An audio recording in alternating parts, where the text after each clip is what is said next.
Amis followers, bonjour. Merci d'être une fois de plus nombreux à nous suivre sur votre plateforme RHDP 24 pour ce énième numéro de Face aux militants. Et comme vous le savez, c'est l'émission qui donne la parole aux cadres et militants sympathisants de ce grand parti Oufoutis dans l'optique de se prononcer sur l'actualité sociopolitique de ce pays et surtout sur la vie du parti. Aujourd'hui, nous recevons un jeune cadre, non seulement dans l'administration, mais aussi au sein du parti. Il a sacrifié toute sa jeunesse pour les idéaux de ce grand parti. Aujourd'hui, il est avec nous. Il va décrypter la situation sociopolitique avec nous. Et comme vous l'avez certainement deviné, nous sommes avec M. Samuel Conan. Mesdames, Mesdemoiselles et Messieurs, merci de nous suivre pour cette interview.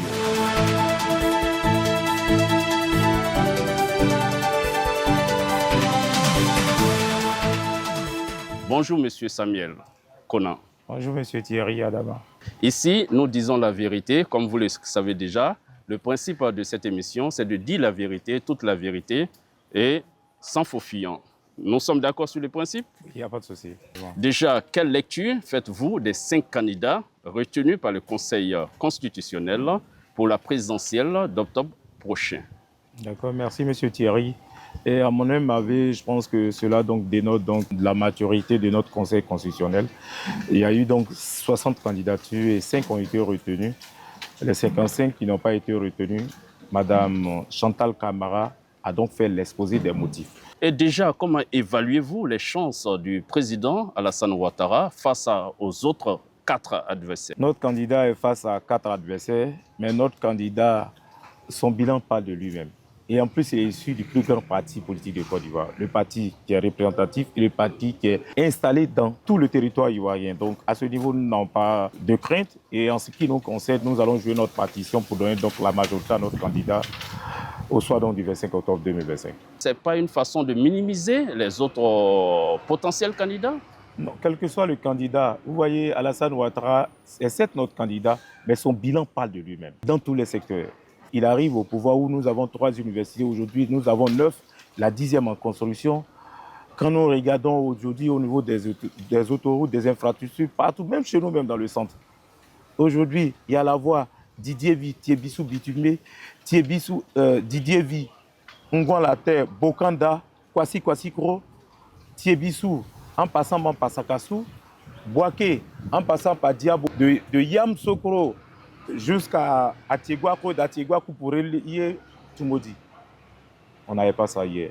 Donc nos parents connaissent la réalité. Fait qu'Alassane Ouattara, c'est le développement. Et toutes ces routes bitumées, toutes ces infrastructures permettent donc le développement socio-économique de ces régions. Donc ils voient, eux-mêmes connaissent la vérité.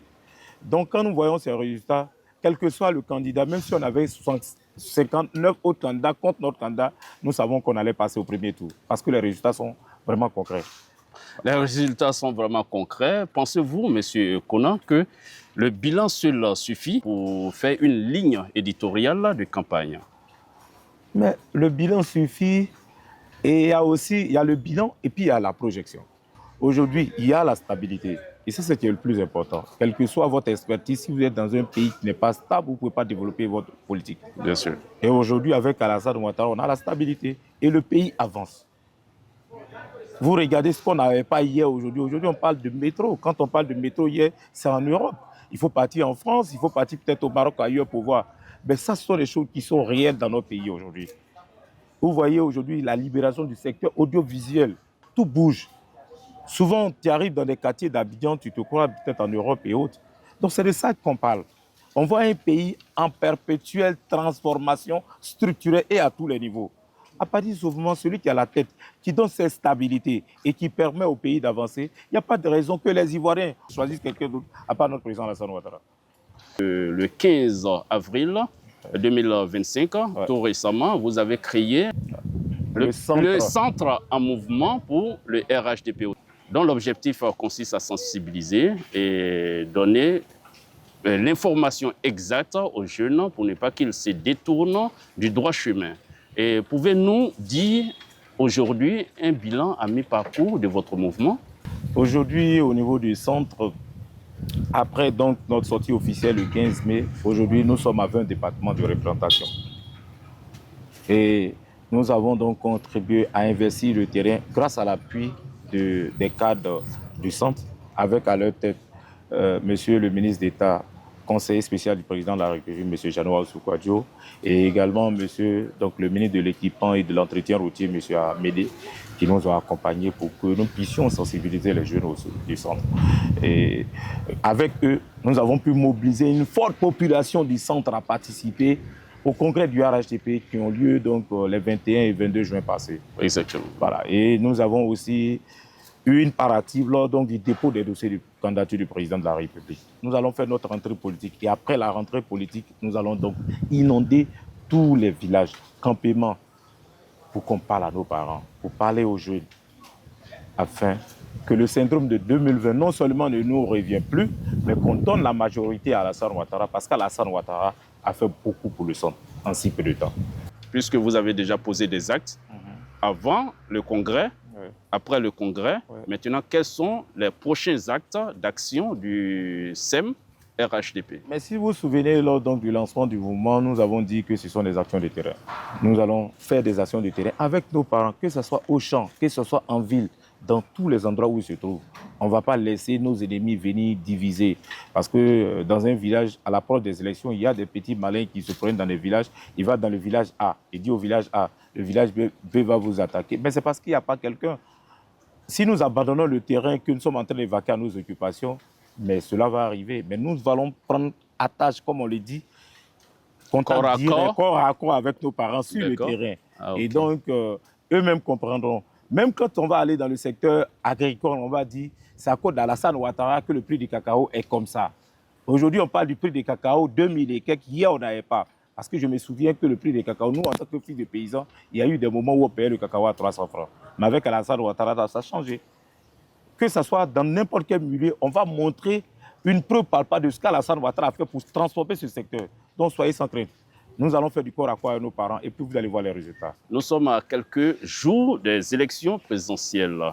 Quelle est la stratégie du SEM RHDP pour mobiliser et surtout convaincre les électeurs indécis? Ce qui est un peu difficile dans nos zones rurales, comme on dit, c'est l'intoxication de nos parents. La désinformation, l'intoxication et puis... la propagande. La propagande, absolument. Et à ce niveau, nous, au-delà donc des meetings, au-delà de d'autres actions qu'on va faire, on sera plus proche de nos parents et puis leur expliquer la politique. Notre premier défi à relever, c'est d'abord le taux de participation. D'accord. Donc nous allons donc convaincre les indécis à comprendre comment ils doivent participer au processus électoral. Donc, une fois qu'eux-mêmes sont sensibilisés sur le processus, ils vont participer au processus électoral. Maintenant, quand ils arrivent maintenant pour participer, on dira que celui qu'on doit choisir, c'est notre candidat. Au regard du bilan et des actions qu'il a menées et qu'il va encore mener en leur faveur.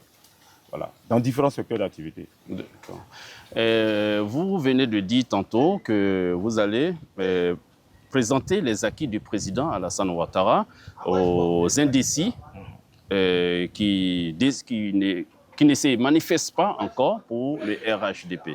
Je voudrais savoir quels sont les acquis majeurs que vous allez mettre en avant pour pouvoir séduire ces jeunes pour vous rejoindre dans votre lutte pour le président Alassane Ouattara. Mais c'est simple. C'est un président qui accorde toute une année entière à la jeunesse. Et ensuite mettre un programme gouvernemental pour les jeunes.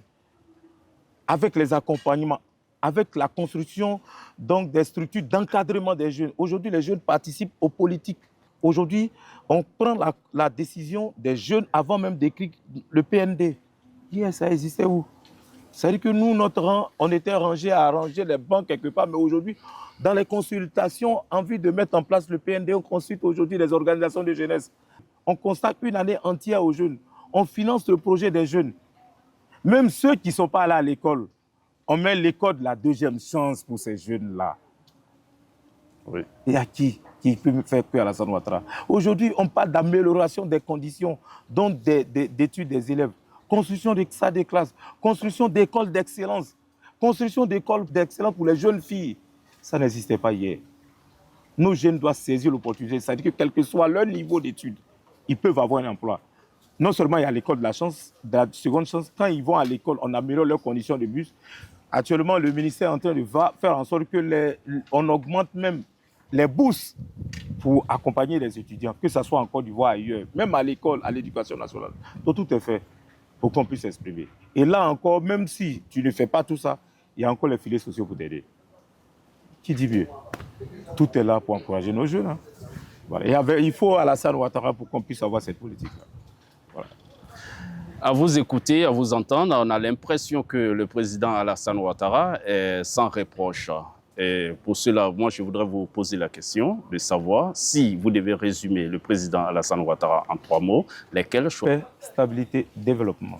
Paix, stabilité, développement. Et tout y est. Tout y est. Avec lui, on a la paix, avec lui, on a la stabilité. Aujourd'hui, notre pays est développé. Est sur le point d'être développé. Et aujourd'hui, il y a des pays, même de la sous-région, qui viennent en Côte d'Ivoire pour copier le modèle de développement de la Côte d'Ivoire. Donc, avec Alassane Ouattara, c'est la paix, c'est la stabilité, c'est le développement. Nous voulons donc faire en sorte qu'on puisse avoir non seulement une élection apaisée en Côte d'Ivoire, mais aussi au centre de la Côte d'Ivoire, et également faire en sorte que nous, notre président, puisse avoir la majorité en ce qui nous concerne au centre. Je vous laisse 2 minutes pour lancer un appel vibrant à vos militants et aux militants du centre du RHDP. Je voudrais donc dire à mes frères et centres qu'Alassane Ouattara est aujourd'hui une chance pour la Côte d'Ivoire. Avec lui, nous avons un pays qui se développe. Avec lui, aujourd'hui, nous avons donc une stabilité qu'on n'a jamais vue. Avec lui, nous voyons que notre pays est en chantier et chacun dans son secteur peut profiter. Le temps est venu aux indécis de nous rejoindre pour qu'ensemble, nous construisions donc la Côte d'Ivoire moderne. Monsieur Konan, quel est votre dernier message pour les Ivoiriens et surtout pour les jeunes? Et surtout pour les jeunes, je vais dire aux jeunes de ne pas céder à la manipulation. Ceux qui viennent, c'est de la manipulation, ils ne peuvent rien leur servir autre. Ils sont venus pour dire que quand je regarde les gens de l'opposition, au-delà donc des messages de manipulation, ils n'ont rien à proposer. Ils n'ont rien à proposer aux Ivoiriens. Aujourd'hui, en Côte d'Ivoire, on a un président qui lui-même voulait partir depuis 2020, mais pour l'amour du pays, parce qu'il a dit que l'amour, le sacerdoce est au-dessus donc de la parole donnée. Il se sacrifie pour notre pays.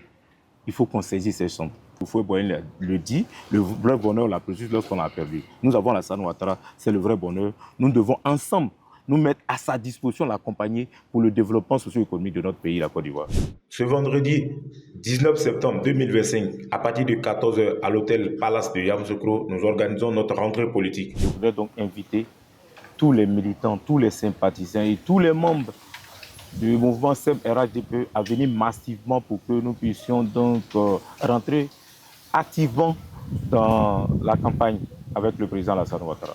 Merci d'avoir suivi cette émission, chers internautes, chers followers. Et donc, on s'est dit mardi prochain pour un autre numéro de Face aux militants. Sur ce, je vous dis merci beaucoup. Prenez soin de vous. On se dit comme ça. À très vite.